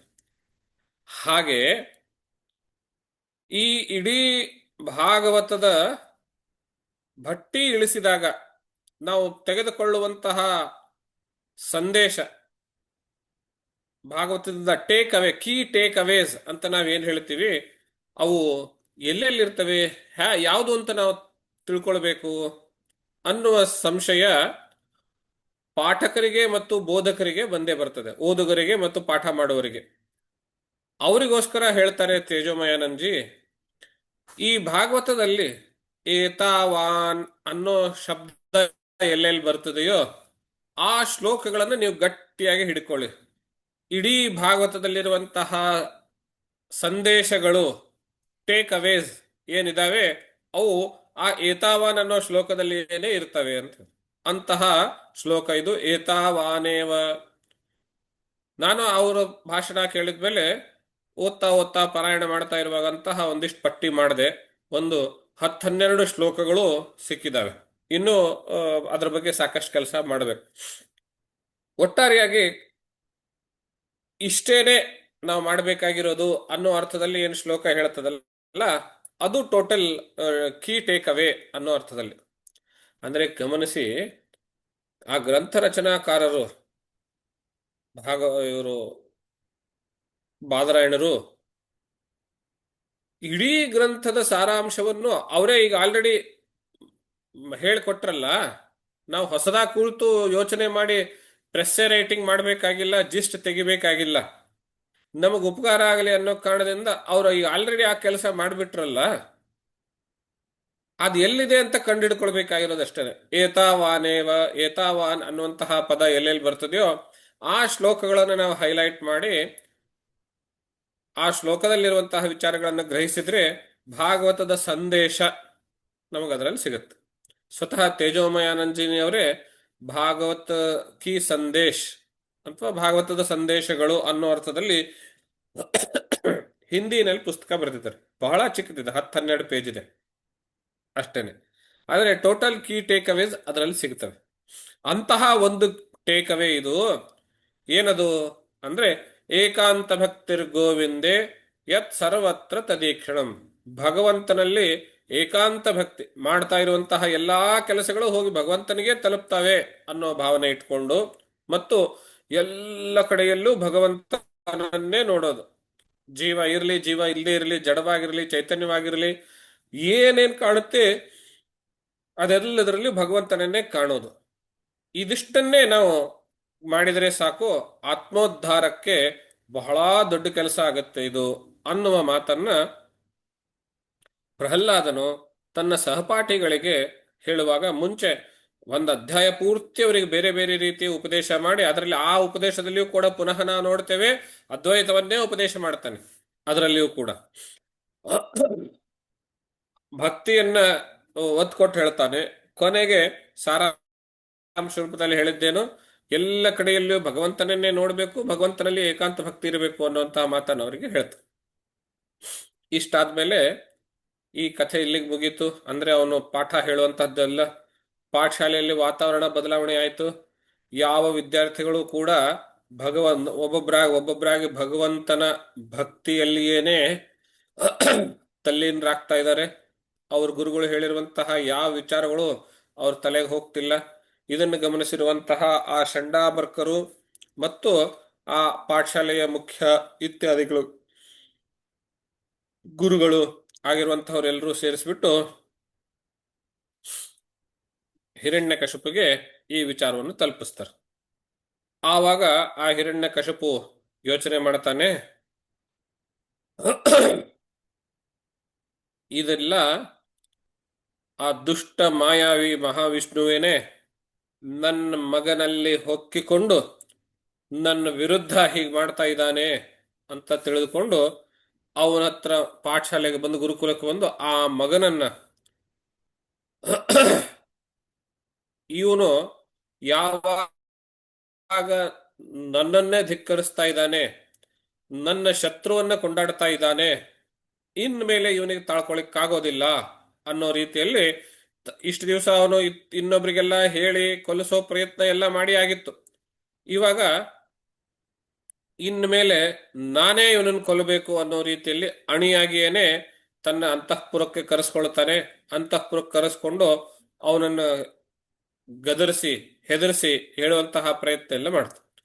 ಆವಾಗ ಅವನು ಯಾವ ಗದರಿಕೆಗೂ ಬೆದರಿಕೆಗೂ ಜಗ್ಗದೆ ಬಗ್ಗದೆ ಶಾಂತವಾಗಿ ಅವನು ಹೇಳ್ತಾ ಇರುವಂತಹದ್ದು, ತಂದೆ ನೀನು ವಿಷ್ಣುವಿನ ದ್ವೇಷವನ್ನ ತತ್ಕ್ಷಣದಿಂದಲೇ ಬಿಟ್ಟು ಬಿಡು. ಒಂದು ಸಣ್ಣ ಹುಲ್ಲು ಕಡ್ಡಿಯಿಂದ ಹಿಡಿದುಕೊಂಡು ಇಡೀ ಬ್ರಹ್ಮಾಂಡದವರೆಗೆ ಎಲ್ಲವೂ ಭಗವಂತನ ಅಧೀನವಾಗಿಯೇ ಇರುತ್ತೆ. ಆದ್ರಿಂದ ನಾನು ನನ್ನ ಬಲ, ನನ್ನ ಶಕ್ತಿ ಅನ್ನುವಂತಹದ್ದೇನು ಅಹಂಕಾರ ತುಂಬಿಕೊಂಡಿದೆ ನಿನ್ನಲ್ಲಿ, ಆ ಅಹಂಕಾರದ ವಿಷ್ಣುವಿಗೆ ಎಡಗಾಲಿನ ಕಿರುಬೆರಳಿಗೂ ಸಮ ಅಲ್ಲ. ಇಡೀ ಮೋಡಗಳಿಗೆ ಬಲ ತುಂಬುವಂಥವನವನು, ವಾಯುವಿಗೇನೆ ಬಲ ತುಂಬುವಂಥವನವನು. ಅಂತಹ ಮಹಾಪರಾಕ್ರಮಿ ಎದುರೆ ಅವನ ಎದುರುಗಡೆ ನಿನ್ನ ಈ ಪರಾಕ್ರಮ ಶೌರ್ಯ ಯಾವ ಲೆಕ್ಕಕ್ಕೂ ಅಲ್ಲ. ಆದ್ರಿಂದ ನಿನ್ನ ಈ ಜಂಬ ಕೊಚ್ಕೊಳ್ಳೋದೇನಿದೆಯಲ್ಲ ಅದನ್ನು ಬಿಟ್ಟುಬಿಡು. ಆದಷ್ಟು ಬೇಗ ಭಗವಂತನಲ್ಲಿ ಶರಣನಾಗು. ಭಗವಂತ ಬಹಳ ಕಾರುಣ್ಯದಿಂದ ಕೂಡಿದ್ದಾನೆ. ನಾನ್ ಶಿಫಾರಶ್ ಮಾಡ್ತೀನಿ, ನನ್ನ ತಂದೆ ಇದ್ದಾನೆ, ಶರಣಾಗತನಾಗಿದ್ದಾನೆ ಅಂತೇಳಿ ನಿನ್ ಪರವಾಗಿ ನಾನು ಕೇಳ್ಕೊಳ್ತೀನಿ. ಅವು ನಿನ್ನ ಕ್ಷಮೆ ಮಾಡಿದ್ರು ಮಾಡಿಯಾನು ಅಂತ ಹೇಳ್ತ. ಆವಾಗ ಅವನಿಗೆ ಇನ್ನೂ ರೇಗ್ ಹೋಗುತ್ತೆ, ಏನ್ ಇವನು ಹೀಗೆ ಮಾತಾಡ್ತಾ ಇದ್ದಾನಲ್ಲ ಅಂತ ಹೇಳ್ಬಿಟ್ಟು ಅವನು ಅಂದ್ಕೊಳ್ತಾನೆ, ಬಹುಶಃ ಸಾವು ಹತ್ತಿರ ಬಂದಾಗ ಮನುಷ್ಯ ಬುದ್ಧಿ ತಪ್ಪಿ ಏನೇನೋ ಮಾತಾಡ್ತಾನಂತೆ. ಹಾಗೇನೆ ನನ್ನ ಮಗ ಕೂಡ ಏನೇನೋ ಮಾತಾಡ್ತಾ ಇದ್ದಾನೆ. ಆದ್ರಿಂದ ಇವನಿಗೆ ಸಾವು ಹತ್ರ ಬಂದಿದೆ, ಇನ್ನೇನ್ ಕೊಲ್ಲಬೇಕು ಅನ್ನೋ ರೀತಿಯಲ್ಲಿ ಅವನಿಗೆ ಕೊಂದು ಹಾಕಬೇಕು ಅಂತ ಹೇಳಿ ಪ್ರಯತ್ನ ಮಾಡ್ತಾ ಇರುವಾಗ ಅವನು ಹೇಳ್ತಾನೆ, ನೀನು ಆ ನಂಬಿದೆಯಲ್ಲ ವಿಷ್ಣುವಿಗೆ, ಅವನು ಅಷ್ಟು ಪರಾಕ್ರಮಿಯೇ ಆಗಿದ್ರೆ ನಾನಿವಾಗ ನಿನ್ನನ್ನು ಕೊಲ್ತೇನೆ. ನೀನು ಅವನು ಪರಮ ಭಕ್ತನಾಗಿದ್ದೀಯ. ಆ ವಿಷ್ಣು ನೀನ್ ಹೇಳದಂತೆ ಪರಾಕ್ರಮಿಯಾಗಿದ್ರೆ ನನ್ನ ಜೊತೆ ಸೆಣಸಿ ನನ್ನ ಪಂಜರದಲ್ಲಿರುವಂತಹ ನಿನ್ನನ್ನ ರಕ್ಷಣೆ ಮಾಡ್ಕೊಂಡು ಹೋಗ್ಲಿ, ನೋಡೋಣ ಹೇಗೆ ರಕ್ಷಣೆ ಮಾಡ್ತಾನೆ ಅನ್ನೋ ರೀತಿಯಲ್ಲಿ ಅವನು ಪ್ರಹ್ಲಾದನನ್ನ ಆಕ್ರಮಣ ಮಾಡಿ ಕೊಲ್ಲೋದಕ್ಕೆ ಬರ್ತಾನೆ. ಆವಾಗ ಪ್ರಹ್ಲಾದ ಏನು ಆಗೇ ಇಲ್ಲ ಅನ್ನೋ ಥರ ತುಂಬಾ ಪ್ರಶಾಂತ ಮನಸ್ಕನಾಗಿ ಭಗವಂತನನ್ನ ನೆನೆಯುತ್ತಾ ನೆನೆಯುತ್ತಾ ಇದ್ದಾನೆ. ಅವನಿಗೆ ಒಂದ್ ಸ್ವಲ್ಪನೂ ಹೆದರಿಕೆ ಬಂದಿಲ್ಲ.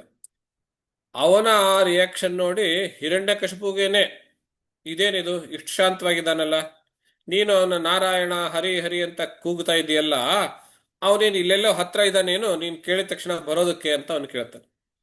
ಅವಾಗ ಭಗವಂತ ಪ್ರಹ್ಲಾದ ಹೇಳ್ತಾನೆ, ಅವನು ಎಲ್ಲ ಕಡೆಯೂ ಇದ್ದಾನೆ, ವೈಕುಂಠದಲ್ಲೇ ಇದ್ದಾನೆ ಅಂತ ಅಂದ್ಕೊಂಡಿರೋದು ನಿನ್ನ ಭ್ರಮೆ. ಅದು ಅವನು ಎಲ್ಲ ಕಡೆಯೂ ಇಲ್ಲಿದ್ದಾನೆ, ನನ್ನಲ್ಲಿಯೂ ಇದ್ದಾನೆ, ನಿನ್ನಲ್ಲಿಯೂ ಇದ್ದಾನೆ. ನೀನ್ ಒಳಗಡೆ ಇಣಿಕೆ ನೋಡ್ತಾ ಇಲ್ಲ, ಆದ್ರಿಂದ ನಿಂಗೆ ಕಾಣಿಸಿಲ್ಲ. ನಾನು ಒಳಗಡೆ ಇಣಿಕೆ ನೋಡ್ತಾ ಇದ್ದೀನಿ, ನಂಗೆ ಕಾಣಿಸ್ತಾ ಇದ್ದಾನೆ, ಎಲ್ಲ ಕಡೆ ಇದ್ದಾನೆ.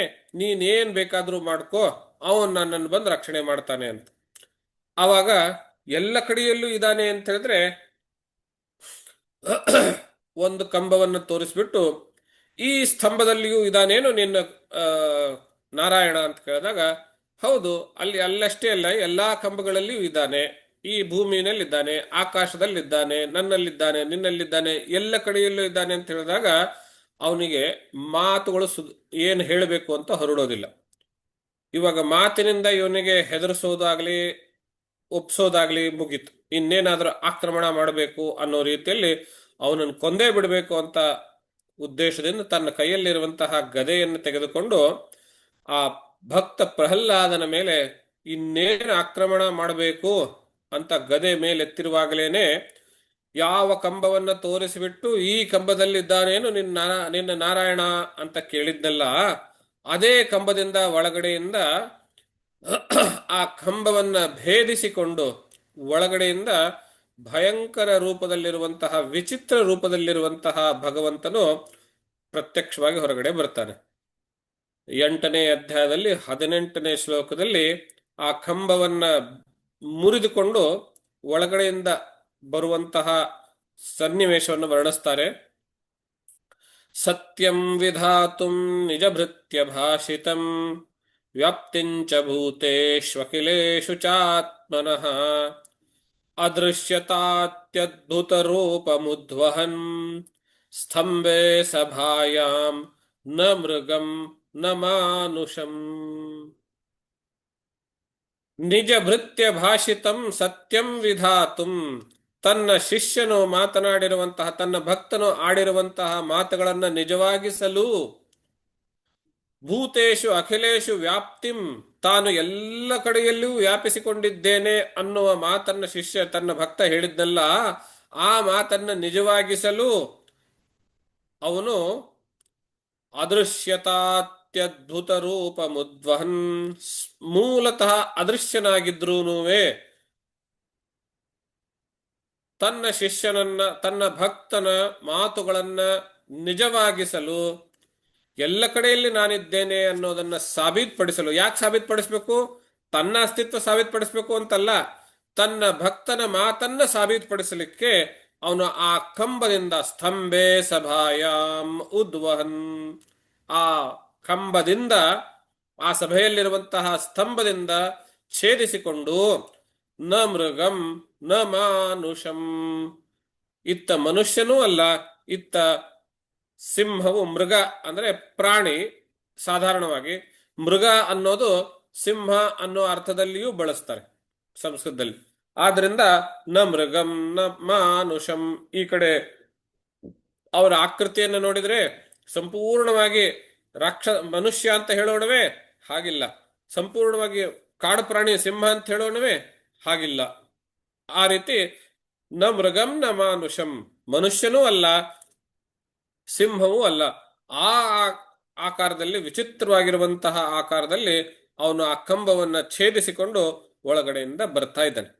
ಇದನ್ನು ಕಂಡಂತಹ ಆ ಹಿರಣ್ಯಕಶಿಪು, ಇದೇನಿದು ಇಂತಹ ವಿಚಿತ್ರವಾಗಿದೆ ಅಂತ ಆಶ್ಚರ್ಯಗೊಂಡು ಆ ಹಿರಣ್ಯಕಶಿಪುವಿನ ದೃಷ್ಟಿಯ ಮೂಲಕವೇನೆ ಆ ನರಸಿಂಹಾವತಾರವನ್ನು ವರ್ಣಿಸ್ತಾರೆ ಭಾಗವತದಲ್ಲಿ. ಬಹಳ ಸುಂದರವಾಗಿರುವಂತಹ ಶ್ಲೋಕಗಳಿದ್ದಾವೆ. ಅವನ ಕಣ್ಣುಗಳು ತುಂಬಾ ಚೆನ್ನಾಗಿ ಬಂಗಾರವನ್ನ ಕಾಯಿಸಿದಾಗ ಯಾವ ರೀತಿ ಹೊಳಪು ಕೊಡ್ತಾ ಇರ್ತವೆಯೋ ಆ ರೀತಿ ಹೊಳಪದಿಂದ ಕೂಡಿರುವಂತಹ ಕಣ್ಣುಗಳು ಅಂತ. ಅಂದ್ರೆ ಕೆಂಪಾದ ಉಗ್ರರೂಪಿಯಾಗಿದ್ದಾನೆ, ಆಬ್ವಿಯಸ್ಲಿ ಕೆಂಪಾಗೇ ಇರ್ತವೆ. ಎಂತಹ ಕೆಂಪು ಅಂದ್ರೆ ಬಂಗಾರ ಸುಟ್ಟಾಗ ಯಾವ ರೀತಿ ಕೆಂಪಾಗಿರ್ತದೋ ಆ ಕೆಂಪು ಅನ್ನೋ ರೀತಿಯಲ್ಲಿ ಹೇಳ್ತಾರೆ. ಆಮೇಲೆ ಅವನ ಭೀಕರವಾಗಿರುವಂತಹ ಆ ಮುಖ, ಅವನು ಗರ್ಜಿಸಲಿಕ್ಕೆ ಮುಖ ತೆಗೆದಾಗ ತುಂಬಾ ದೊಡ್ಡದಾಗಿರುವಂತಹ ಗುಹೆ ನಿರ್ಮಾಣವಾಯಿತೇನೋ. ಆ ಎರಡು ಬಾಯಿಯ ಕೋರೆ ಹಲ್ಲುಗಳು, ಈ ಕಡೆ ಬರುವಂತಹ ಕೋರೆ ಹಲ್ಲುಗಳು, ಅದರ ಮಧ್ಯದಲ್ಲ ಒಂದು ಹೊಸದಾಗಿ ಗುಹೆ ನಿರ್ಮಾಣವಾಯಿತೇನೋ ಎಂಬಂತಹ ರೀತಿಯಲ್ಲಿ ಕಾಣಿಸ್ತಾ ಇತ್ತಂತೆ. ಅದೇ ರೀತಿ ಅವನ ಆ ಮುಖದಲ್ಲಿ ಸುತ್ತಲೂ ಇರುವಂತಹ ಕೇಸರಗಳು, ಕೇಸರ ಅಂದ್ರೆ ಕೂದಲುಗಳು, ಆ ಕೂದಲುಗಳು ಆಕಾಶ ಭೂಮಿ ಎಲ್ಲವನ್ನೂ ವ್ಯಾಪಿಸಿಕೊಂಡು ಸುತ್ತಾಡ್ತಾ ಇದ್ದೇವೆಯೋ ಎನ್ನುವ ರೀತಿಯಲ್ಲಿ ಆಕಾಶದಲ್ಲಿ ತೇಲಾಡ್ತಾ ಇದ್ವಂತೆ. ಆ ಹುಬ್ಬುಗಳು, ಎರಡು ಹುಬ್ಬುಗಳು ನಿರಂತರವಾಗಿ ನರ್ತನ ಅಂದ್ರೆ ಕುಣಿತಾ ಇದ್ದಾವಂತೆ. ಅಂದ್ರೆ ಕೋಪಾವಿಷ್ಟನಾಗಿ ಹುಬ್ಬುಗಳು ಕುಣಿತಾ ಇದ್ದಾವಂತೆ. ಅವನ ಶರೀರ ಕಂಬದಿಂದ ಹೊರಗಡೆ ಬಂದು ಆಕಾಶವನ್ನ ಭೇದಿಸಿಯೇ ಹೋಗುತ್ತೆ ಅನ್ನೋ ರೀತಿಯಲ್ಲಿ ಮೇಲಿಂತ ಮೇಲೆ, ಮೇಲಕ್ಕೆ ಮೇಲೆ, ಮೇಲಕ್ಕೆ ಸ್ವರ್ಗಕ್ಕೆ ಹೋಗಿ ಮುಟ್ತಾನೇನೋ ಅನ್ನೋ ರೀತಿಯಲ್ಲಿ ಬೆಳೀತಾ ಇದೆ. ರೌದ್ರ ರೂಪದಲ್ಲಿ ಅವನ ಶರೀರ ಬೆಳೀತಾ ಇದೆ. ಬಹಳ ಅಗಲವಾಗಿರುವಂತಹ ಅವನ ವಕ್ಷಸ್ಥಳ, ಎದೆ ತುಂಬ ಉದ್ದವಾಗಿರುವಂತಹ ಅವನ ಕೈಗಳು, ಎಷ್ಟು 100 ಕೈಗಳು. ಅವನ ಕೈಗಳನ್ನ ಚಲಿಸ್ತಾ ಇರೋದಂತಹದನ್ನು ನೋಡಿದ್ರೆ ಮಿಂಚುಗಳು ಹೊಡಿತಾ, ಮಿಂಚಿನ ಪ್ರವಾಹ ಆಗ್ತಾ ಇದೆಯೋ ಎನ್ನುವ ರೀತಿಯಲ್ಲಿ ಅವನು 100 ಕೈಗಳನ್ನ ಯುದ್ಧದಲ್ಲಿ ಹೇಗೆ ಹಸ್ತ ಚಲನ ಮಾಡ್ತಾರೆಯೋ ಹಾಗೆ ಮಾಡ್ತಾ ಇದ್ದಾನಂತೆ. ತನ್ನ ಕೈಯಲ್ಲಿರುವಂತಹ ಆ ಉಗುರುಗಳು ಬಹಳ ಮೊನಚಾಗಿದ್ದು, ಚೂಪಾಗಿದ್ದು, ಅವನು ಯುದ್ಧಕ್ಕೆ ಹೊರಟಾಗ ಸುದರ್ಶನವೇ ಮೊದಲಾದ ಯಾವ ಅಸ್ತ್ರಗಳೂ ಬೇಕಾಗಿಲ್ಲ ಅನ್ನೋದಕ್ಕೆ ಸಾಕ್ಷಿಯಾಗಿ ಅವನು ಆ ಕೈಯಲ್ಲಿರುವಂತಹ ಉಗುರುಗಳು ವಿಶೇಷವಾದ ವಜ್ರದಿಂದ ಮಾಡಿರುವಂತಹ ಕಠೋರವಾಗಿರುವಂತಹ ಉಗುರುಗಳು ಮೊನಚಾಗಿದ್ವು ಅನ್ನೋದನ್ನು ರೀತಿಯಲ್ಲಿ ಹೇಳ್ತಾರೆ.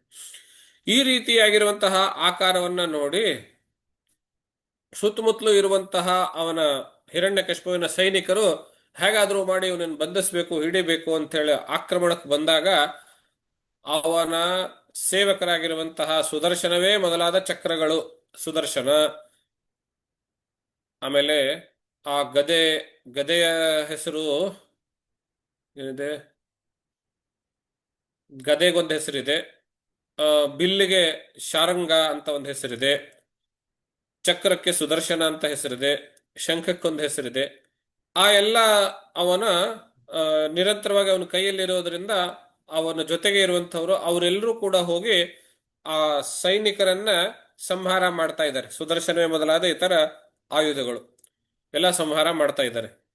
ಇವನು ಹಿರಣ್ಯಕಶಿಪು, ಓಹೋ, ಈ ವಿಷ್ಣು ಪರಮ ಮಾಯಾವಿ, ನನ್ನ ತಮ್ಮನನ್ನು ಕೊಲ್ಲೋದಕ್ಕೆ ಹಂದಿ ರೂಪ ಧರಿಸ್ಕೊಂಡು ಬಂದಿದ್ದ, ನನ್ನನ್ನು ಕೊಲ್ಲೋದಕ್ಕೆ ಸಿಂಹದ ರೂಪ ಧರಿಸ್ಕೊಂಡು ಬಂದಿದ್ದಾನೆ, ಇಂಥದಕ್ಕೆಲ್ಲ ನಾನ್ ಹೆದರೋದಿಲ್ಲ ಅನ್ನುವ ರೀತಿಯಲ್ಲಿ ಧೈರ್ಯದಿಂದ ಅವನ ಮೇಲೆ ನುಗ್ಗೋಕ್ ಹೊರಡ್ತಾನೆ. ಅದೇನಾಗತ್ತೆ ಅಂದ್ರೆ ಅವನ ಸಂಪೂರ್ಣ ಪರಾಕ್ರಮ ಎಲ್ಲವನ್ನ ಬಳಸಿ ಆಕ್ರಮಣ ಮಾಡಿದ್ರೆ ಅವನಿಗೆ ಒಂದು ಶಿಶುವನ್ನ ಎತ್ತಿಕೊಂಡು ಕುಳಿತಿರುವಂತಹ ಕಪಿ ಹೇಗಿರ್ತದೋ ಆ ರೀತಿಯಲ್ಲಿ ಅವನ ಪರಿಸ್ಥಿತಿ ಆಯ್ತು ಅಂತ ಹೇಳ್ತಾರೆ. ಅಂದ್ರೆ ಆ ನರಸಿಂಹಾವತಾರದ ಆಕಾರದಲ್ಲಿ ಹಿರಣ್ಯಕಶಿಪುವಿನ ಆಕಾರ ಬಹಳ ಪುಟ್ಟದಾಗಿ ಕಾಣ್ತಾ ಇತ್ತು.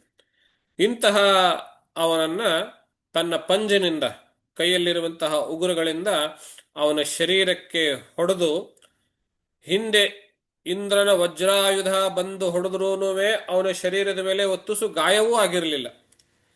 ಅಂತಹ ಆ ಶರೀರ ಇವನ ಉಗುರುಗಳಿಂದಲೇನೆ ಶರೀರ ತುಂಬೆಲ್ಲ ಗಾಯಗಳಾಗಿ ರಕ್ತ ಚಿಮ್ತಾ ಇರುವಂತಹ ಸಂದರ್ಭದಲ್ಲಿ ಅವನನ್ನ ಒಂದು ಕಾಲನ್ನು ಹಿಡಿದುಕೊಂಡು ಎಳೆದುಕೊಂಡು ಬಂದು ಆ ಸಭಾಗೃಹದ ಹೊಸ್ತಿಲದವರೆಗೆ ಕರೆದುಕೊಂಡು ಬಂದು ಹೊಸ್ತಿಲದಲ್ಲಿ ತಾನು ನಿಂತು ತಾನು ಕುಳಿತುಕೊಂಡು ತನ್ನ ತೊಡೆಯ ಮೇಲೆ ಅವನನ್ನ ಹಿರಣ್ಯಕಶಿಪುವನ್ನ ಮಲಗಿಸಿ ಯಾವ ರೀತಿ ಗರುಡ ಸರ್ಪವನ್ನ ತಿಂದು ಹಾಕ್ತದೆಯೋ ಹಾಗೆ ತನ್ನ ಉಗುರುಗಳಿಂದ ಅವನ ಹೊಟ್ಟೆಯನ್ನು ಬಗೆದು ಒಳಗಡೆಯಿಂದ ಕರುಳುಗಳನ್ನ ಕಿತ್ತಿ ಚಲ್ಲಾಪಿಲ್ಲಿಯಾಗಿ ಚೆಲ್ಲಿದನು. ಹೃದಯವನ್ನ ಕಿತ್ತಿ ನೆಲದ ಮೇಲಿಟ್ಟು ಅದರ ಮೇಲೆ ಜೋರಾಗಿ ಹೊಡೆದನು. ಈ ಪ್ರಕಾರವಾಗಿ ಆ ಹಿರಣ್ಯ ಕಶಿಪುವಿನ ಸಂಹಾರ ಆ ನರಸಿಂಹ ಅವತಾರ ರೂಪದಲ್ಲಿ ಬಂದಿರುವಂತಹ ಮಹಾವಿಷ್ಣುವಿನಿಂದ ನಡೆಯುತ್ತೆ. ಈ ಸಂದರ್ಭದಲ್ಲಿ ಸಕಲ ದೇವತೆಗಳೆಲ್ಲರೂ ಕೂಡ ಅಲ್ಲಿಯೇನೆ ಪ್ರತ್ಯಕ್ಷರಾಗಿರ್ತಾರೆ.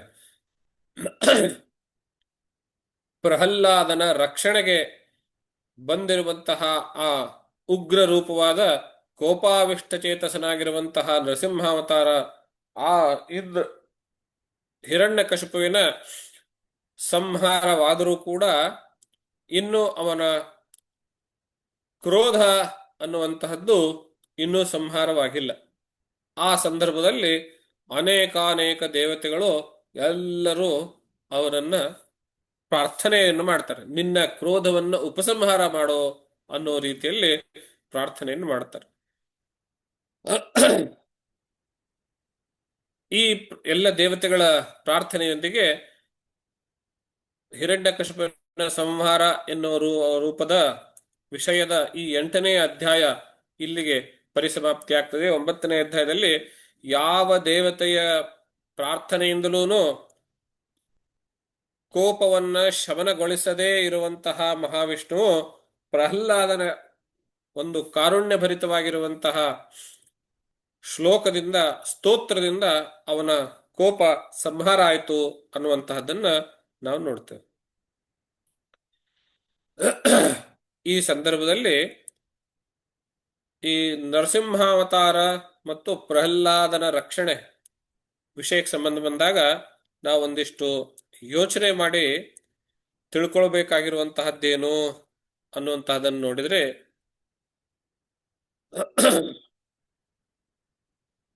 ಭಗವಂತನು ಈಗಾಗಲೇ ಮುಂಚೆ ಹೇಳದಂತೆ ಯಾವಾಗ ಪ್ರಹ್ಲಾದನಿಗೆ ಇವನು ಪ್ರಾಣಾಪಾಯವನ್ನು ತಂದೊಡ್ತಾನೆಯೋ ಆವಾಗ ನಾನು ರಕ್ಷಣೆಗೆ ಬರ್ತೀನಿ ಅನ್ನೋ ರೀತಿಯಲ್ಲಿ ಆಕಾಶವಾಣಿ ಕೊಟ್ಟಿರ್ತಾನಲ್ಲ, ಆ ರೀತಿಯಲ್ಲಿ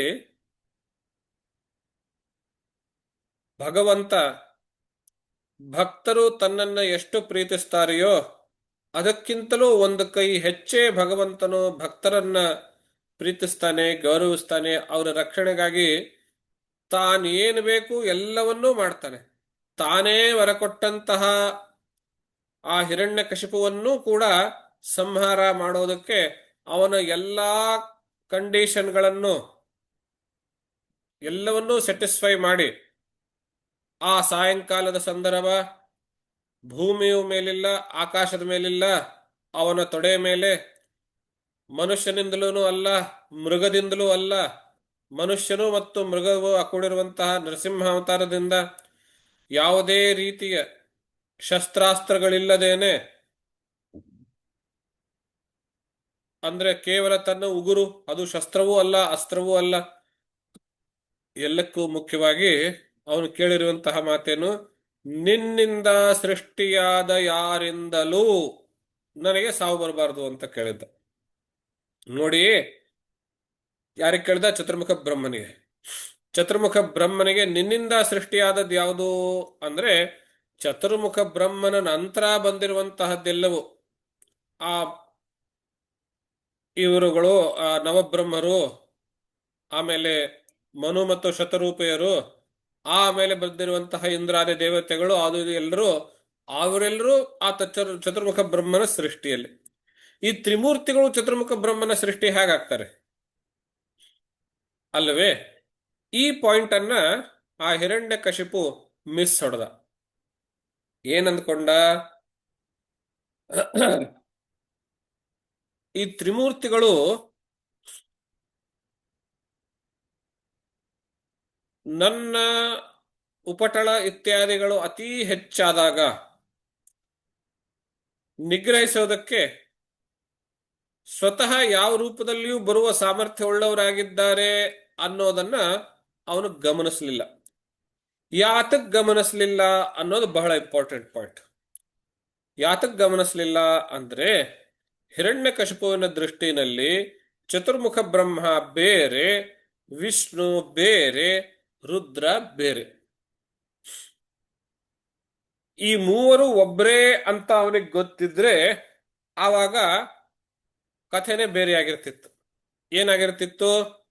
ಅವನು ತಾನು ಬೇಡುವಂತಹ ವರಗಳಲ್ಲಿ ಇನ್ನೂ ಒಂದ್ 2-3 ಕ್ಲಾಸ್ ಬೇರೆ ಕ್ಲಾಸ್ ಹಾಕಿದ್ನೇನೋ ಏನೋ ಇರ್ಲಿ. ಆದ್ರೆ ಮೂಲತಃ ಇರುವಂತಹ ದೋಷ ಎಲ್ಲಾಗಿದ್ದು ಅಂದ್ರೆ, ಈ ತ್ರಿಮೂರ್ತಿಗಳು ಒಬ್ರೇ ಅನ್ನುವಂತಹ ಭಾವನೆ ಅವನಿಗೆ ಇಡೀ ತಪಶ್ಚರ್ಯದಿಂದ ಹಿಡ್ಕೊಂಡು ಯುದ್ಧ ಆಡುವಾಗ ಇರಲಿಲ್ಲ. ಅವನಿಗಿರುವಂತಹದ್ದು ವಿಷ್ಣು ದ್ವೇಷ. ವಿಷ್ಣುವನ್ನ ಮಾತ್ರ ದ್ವೇಷ ಮಾಡ್ತಾ ಇರುವಂತವನು. ಅವನು ಶಿವನ ತಂಟೆಗೆ ಹೋಗಿರ್ಲಿಲ್ಲ, ಚತುರ್ಮುಖನ ತಂಟೆ ಅಂತೂ ಪ್ರಶ್ನೆನೇ ಇಲ್ಲ. ಬ್ರಹ್ಮನಿಗೆ ಮೇಲೆ ತಪಸ್ಸು ಮಾಡಿ ವರ ಪಡ್ಕೊಂಡಿದ್ದಾನೆ. ಹಾಗಾಗಿ ಬ್ರಹ್ಮನಿಂದ ವರ ಪಡ್ಕೊಂಡ ಮೇಲೆ ಮುಗೀತು, ನನ್ನ ಯಾರು ಟಚ್ ಮಾಡೋರಿಲ್ಲ ಅನ್ನುವಂತ ಭಾವಿಸಿದ್ನಲ್ಲ. ಇವಾಗ ದಕ್ಷ ಮಾಡಿರುವಂತಹ ತಪ್ಪು ಇದೇನೆ, ಹಿರಣ್ಯಕಶಿಪು ಮಾಡಿರುವಂತಹ ತಪ್ಪು ಅದೇನೆ. ದಕ್ಷ ಏನ್ ಮಾಡ್ದ? ವಿಷ್ಣುವನ್ನೇ ನಾನು ಹೊಲಿಸ್ಕೊಂಡ್ಬಿಟ್ಟಿದ್ದೇನೆ, ಶಿವ ಯಾವ ಲೆಕ್ಕ ಅಂದ. ಇವನೇನ್ ಹೇಳ್ದ? ಬ್ರಹ್ಮನನ್ನೇ ನಾನು ಹೊಲಿಸ್ಕೊಂಡ್ಬಿಟ್ಟಿದ್ದೇನೆ, ವಿಷ್ಣು ಯಾವ ಲೆಕ್ಕ ಅಂತ ಕೇಳ್ದ. ಮುಂದೆ ಇನ್ನೊಬ್ಬ ಜ್ಞಾನೋ ಬರ್ತಾನೆ, ತ್ರಿಪುರಾಸುರ ಇತ್ಯಾದಿಗಳು, ಬಾಣಾಸುರ ಇತ್ಯಾದಿಗಳು, ಬಾಣಾಸುರನೇ ಇಟ್ಕೊಳ್ಳಿ, ಶಿವನನ್ನೇ ನಾನು ಹೊಲಿಸ್ಕೊಂಡ್ಬಿಟ್ಟಿದ್ದೇನೆ, ವಿಷ್ಣು ಯಾವ ಲೆಕ್ಕ, ಬ್ರಹ್ಮ ಯಾವ ಲೆಕ್ಕ ಅಂತ ಕೇಳ್ದ. ಈ ಮೂರೂ ಕಥೆಗಳನ್ನ ಜೋಡಿಸಿಕೊಂಡು ನಾವು ನೋಡಿದಾಗ ಅವರು ಮೂರೂ ಜನ ಮಾಡಿರುವಂತಹ ತಪ್ಪುಗಳೇನು? ಆ ತ್ರಿಮೂರ್ತಿಗಳಲ್ಲಿ ಭೇದವನ್ನ ಕಂಡ್ರು. ಆ ತ್ರಿಮೂರ್ತಿಗಳಲ್ಲಿ ಕಂಡ ಭೇದ ಏನಿದೆಯಲ್ಲ, ಆ ಭೇದವೇನೆ ಅವರ ಅಂತ್ಯಕ್ಕೆ ಕಾರಣವಾಯಿತು. ಯೋಚನೆ ಮಾಡಿ ನೋಡಿ. ಅವರು ಮೂರು ರಾಕ್ಷಸರು, ಈ ಮೂರು ಅಂದ್ರೆ ಎಕ್ಸಾಂಪಲ್ ಕೊಟ್ಟಿರೋದು ಮೂರು, ಇನ್ನೂ ಎಷ್ಟೋ ಇರಬಹುದು. ಯಾರ್ಯಾರು ಆ ತ್ರಿಮೂರ್ತಿಗಳಲ್ಲಿ ಭೇದವನ್ನ ಕಂಡು ಒಬ್ಬನನ್ನ ತಮ್ಮ ಆರಾಧ್ಯ ದೈವ ಮಾಡಿ ಉಳಿದವದನ್ನ ತಿರಸ್ಕರಿಸುವಂತಹ ಭಾವನೆ ಇದೆಯಲ್ಲ, ಇದು ಖಂಡಿತವಾಗಿಯೂ ವಿನಾಶಕ್ಕೇನೆ ಕರೆದುಕೊಂಡು ಹೋಗುತ್ತೆ ಅನ್ನುವಂತಹದ್ದು ನಾನು ಕಂಡುಕೊಂಡಿರುವಂತಹ ಈ ನೃಸಿಂಹಾವತಾರದ ಒಂದು ಸಂದೇಶ. ತಾವು ಬಹಳ ಜಿಜ್ಞಾಸುಗಳು, ಬೇರೆ ಬೇರೆ ಕಡೆಯಿಂದ ಬೇರೆ ಬೇರೆ ಗ್ರಂಥಾವಲೋಕನದ ಮೂಲಕ ಸಾಕಷ್ಟು ವಿಚಾರಗಳನ್ನು ತಿಳಿದುಕೊಂಡಿರ್ತೀರಿ. ಈ ಸಂದೇಶದ ಬಗ್ಗೆ ಯೋಚನೆ ಮಾಡಿ. ಮತ್ತೆ ನಾವು ನೃಸಿಂಹನು ಈ ಪ್ರಹ್ಲಾದನ ಸ್ತೋತ್ರದಿಂದ ತನ್ನ ಕೋಪವನ್ನ ಶಮನಗೊಳಿಸ್ಕೊಂಡನು ಅಂತ ನೋಡ್ತೀವಲ್ವಾ. ಪ್ರಹ್ಲಾದ ಸ್ತೋತ್ರದಲ್ಲಿ ಅಂಥದ್ದೇನನ್ನು ಹೇಳ್ದ ಅವನು ಕೋಪ ಶಾಂತವಾಗಲಿಕ್ಕೆ? ಅದು ಬಹಳ ಸ್ವಾರಸ್ಯವಾಗಿದೆ. ಅದನ್ನ ನಾವು ನಾಳೆ ದಿವಸ ಮುಂದುವರಿಸೋಣ ಅಂತ ಹೇಳ್ತಾ, ಇಲ್ಲಿಗೆ ಪ್ರಹ್ಲಾದನ ರಕ್ಷಣೆಗೋಸ್ಕರ, ಭಕ್ತನ ರಕ್ಷಣೆಗೋಸ್ಕರ ಸಾಕ್ಷಾತ್ ವಿಷ್ಣುವು ನೃಸಿಂಹಾವತಾರ ರೂಪದಲ್ಲಿ ಬಂದು ಆ ಹಿರಣ್ಯಕಶಿಪುವಿನ ಸಂಹಾರ ಮಾಡಿ ವ್ಯವಸ್ಥೆಯನ್ನ ಮತ್ತೆ ತನ್ನ ಸ್ಥಿತಿಯಲ್ಲಿಯೇನೆ ನೆಲೆ ನಿಲ್ಲಿಸಿ ತನ್ನ ಭಕ್ತನಾದ ಪ್ರಹ್ಲಾದನಿಗೂ ರಕ್ಷಣೆಯನ್ನು ಕೊಟ್ಟಿರುವಂತಹ ಈ ನೃಸಿಂಹಾವತಾರದ ಕಥೆಯನ್ನ ತಮ್ಮೆಲ್ಲರ ಹೃದಯ ಕಮಲದಲ್ಲಿರುವಂತಹ ಪರಮಾತ್ಮನಡೆ ಅರ್ಪಿಸಿ ವಾಣಿಗೆ ವಿರಾಮವನ್ನು ನೀಡುತ್ತೇವೆ. ತತ್ಸತ್ ಶ್ರೀ ಕೃಷ್ಣ ಅರ್ಪಣಮಸ್ತು. ಗುರುಗಳೇ, ನಂದೊಂದು ಪ್ರಶ್ನೆ ಆಯ್ತು ಗುರುಗಳೇ. ಹಾ, ಕೌಮೋದಕಿ ಗದಾ ಹೆಸರು